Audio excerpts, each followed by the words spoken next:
ইসলামের শেষ নবী হযরত মুহাম্মদ সাল্লাল্লাহু আলাইহি ওয়াসাল্লামের দুনিয়া থেকে বিদায়ের পর বিভিন্ন সময়ে গ্রেটার ইসরায়েল গঠনের চেষ্টা করে আসছে ইহুদিরা। হযরত ইয়াকুব আলাইহি ওয়াসাল্লামের বংশধর এবং অনুসারী এই ইহুদিরা বিশ্বাস করেন আরব ভূখণ্ড তাদেরই, কারণ হযরত ইয়াকুব আলাইহি ওয়াসাল্লামের পূর্বপুরুষ হযরত ইসহাক ও হযরত ইব্রাহিম আলাইহি ওয়াসাল্লাম এবং হযরত ইয়াকুব পরবর্তী নবী হযরত ইউসুফ, মুসা, হারুন, দাউদ, সুলাইমান, জাকারিয়া আলাইহি ওয়াসাল্লাম সহ বেশিরভাগ নবী এসেছেন আরব ভূখণ্ডে, যারা এই বংশধারার সাথে সংশ্লিষ্ট। দ্বিতীয় বিশ্বযুদ্ধ শেষে ফিলিস্তিন ভূখণ্ডে ইসরায়েল রাষ্ট্র গঠনের পর থেকেই গ্রেটার ইসরায়েল প্রতিষ্ঠার প্রচেষ্টা দৃশ্যমান হতে থাকে। প্রতিবেশী আরব দেশগুলোর সাথে ধারাবাহিকভাবে যুদ্ধে জড়ায় ইসরায়েল। আরব ফিলিস্তিনের দখলদারকে নিরঙ্কুশভাবে অস্ত্র ও রাজনৈতিক সমর্থন দিয়ে যায় যুক্তরাষ্ট্র নেতৃত্বাধীন পশ্চিমারা।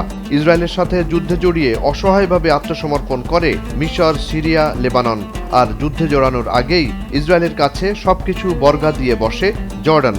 বাদশাহ ফয়সালকে হত্যার মাধ্যমে সৌদি আরবকেও দিতে হয় চড়া মূল্য। 2025 সালের জুনে ইরান ইসরায়েল যুদ্ধে প্রমাণ হয়ে যায় আরব দেশগুলোর অবস্থা। ফিলিস্তিনিরা সুন্নি মুসলিম হলেও এই আরব দেশগুলো তাদের সহযোগিতায় কিছুই করেনি ইসরায়েলের সম্মতি ছাড়া। অন্যদিকে কয়েক হাজার কিলোমিটার দূরে শিয়া মুসলিম ইরানকেই নিজের অস্তিত্বের জন্য হুমকি ভেবে হামলা চালায় ইসরায়েল। আগের মতো বর্তমান বিশ্বে দেশ দখলের চর্চা নেই। এর বিকল্প আছে কলোনি বা পুতুল সরকার বসিয়ে ওই দেশকে আজ্ঞাবহ রাখা।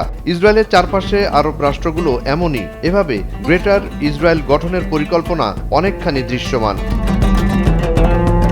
ইতোমধ্যে ইব্রাহিমী ধর্ম অর্থাৎ ইহুদি, খ্রিস্টান ও মুসলমান ধর্ম বিশ্বাসের ভিত্তিতে সই করা হয়েছে আব্রাহাম অ্যাকর্ড। যুক্তরাষ্ট্রের প্রেসিডেন্ট ডোনাল্ড ট্রাম্পের আগের সেশনে ইসরায়েলের সাথে বন্ধুত্বপূর্ণ সম্পর্ক তৈরির মাধ্যমে আব্রাহাম অ্যাকর্ডে সই করেন বাহরাইন, সংযুক্ত আরব আমিরাত ও ইসরায়েলের নেতারা। পরবর্তীতে যুক্ত হয় মরক্কো ও সুদান। জর্ডান আগেই ইসরায়েলের আজ্ঞাবহ হয়ে বসে আছে, আর নিজেদের ক্ষমতা রক্ষায় আঁতাত করে চলে সৌদি আরব ও মিশরের একনায়কতান্ত্রিক সরকার প্রধানরা। এভাবে দেখা যায় অনেকটা অঘোষিতভাবে প্রতিষ্ঠিত হয়ে গেছে গ্রেটার ইসরায়েল রাষ্ট্র, যেখানে বর্তমান ইসরায়েলের ইচ্ছায় সবকিছু হয়।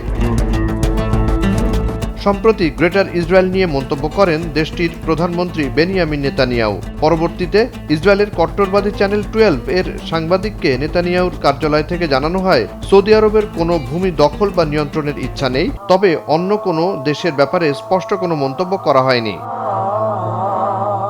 এদিকে বৃহত্তর ইসরায়েল বা গ্রেটার ইসরায়েল গঠন পরিকল্পনার নিন্দা জানিয়েছে 31টি মুসলিম দেশ।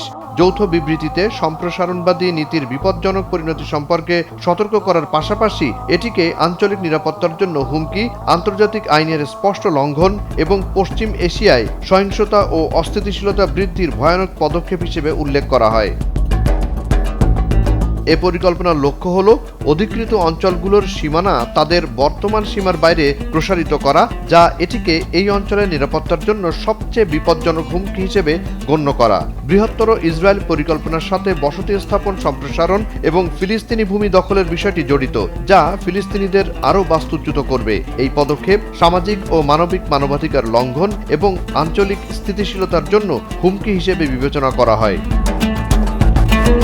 পর্যবেক্ষকদের মতে এ পরিকল্পনা অভ্যন্তরীণ সংকটের মুখে নেতানিয়াহুর রাজনৈতিকভাবে টিকে থাকার অন্যতম হাতিয়ার। জুনায়েদ আলী সাকি, বৈশাখী সংবাদ।